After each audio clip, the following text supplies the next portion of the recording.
বিদেশি টেলিভিশনে দেশীয় পণ্যের বিজ্ঞাপন প্রচারের প্রতিবাদ জানিয়েছেন গণমাধ্যম কর্মী সহ বিভিন্ন শ্রেণী পেশার মানুষ। সোচ্চার হয়েছেন বিদেশি সংস্কৃতির আগ্রাসনের প্রতিবাদে। সকালে রাজধানীর কারওয়ান বাজারে ইলেকট্রনিক মিডিয়া মার্কেটিং অ্যাসোসিয়েশন ইমার ডাকের প্রতিবাদে অংশ নিয়ে তারা বলেন, এটি বাংলাদেশের জাতীয়তাবাদের প্রতি আঘাত।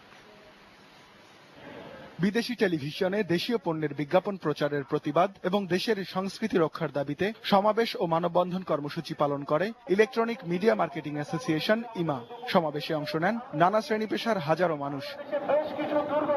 প্রতিবাদে সংহতি জানিয়ে অভিনয় শিল্পীরা বলেন, বিদেশি চ্যানেলে দেশীয় পণ্যের বিজ্ঞাপন প্রচার টেলিভিশন শিল্পকে ধ্বংসের মুখে ঠেলে দেবে। টোটালটাই আসলে থ্রেট আমাদের জন্য, বিকজ অফ আমরা যদি ইন্ডাস্ট্রির সাথে একদম কোরিলেটেড বাইরের চ্যানেলগুলো যখন চলে আসে, সেখানে যখন বিজ্ঞাপনগুলো চলে যাচ্ছে বা অর্থায়নটা সেখানে হচ্ছে, তখন তো পুরো শিল্পটাই তো হুমকির সম্মুখীন হয়ে আছে। বিদেশি টেলিভিশনে দেশীয় পণ্যের বিজ্ঞাপন প্রচার জাতীয়তাবাদের প্রতি আঘাত বলে মন্তব্য করেন বিশিষ্টজনরা। আমাদেরও মাইলেজ বাড়ুক, আমাদেরও বিরাট একটা বিপুল সংখ্যক দর্শক আছে ভারতবর্ষে, তারা আমাদের নাটক দেখুক। সরকারকে অবিলম্বে ব্যবস্থা নিতে হবে যে যাতে আমাদের এখানকার এই যে পণ্যের বিজ্ঞাপন বিদেশি চ্যানেলে না যায়।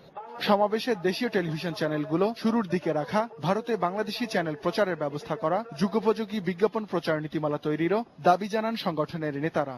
বিজ্ঞাপন প্রদানের যে অনুমতি দেওয়া হয়েছে সেটা বন্ধ করা, এটা যদি এই মাসের মধ্যে বন্ধ না হয়, আমরা আগামীতে ইনশাআল্লাহ এর চাইতে আরো বড় কর্মসূচি গ্রহণ করব। যদি এই দাবিগুলো মানা না হয়, তাহলে পরবর্তীতে আমরা আরো কিছু কর্মসূচি গ্রহণ করব। সেই কর্মসূচির মধ্যে প্রেস ক্লাবের সামনে আমাদের মানববন্ধন, শহীদ মিনারে আমাদের অবস্থান কর্মসূচি। দেশের ঐতিহ্য ও সংস্কৃতি রক্ষায় সবাইকে ঐক্যবদ্ধ হওয়ার আহ্বান জানান ইমা নেতারা। রুহুল আমিন, নিউজ 9, ঢাকা। এবার হক প্রেজেন্স ফাটাফাটি বিপিএল।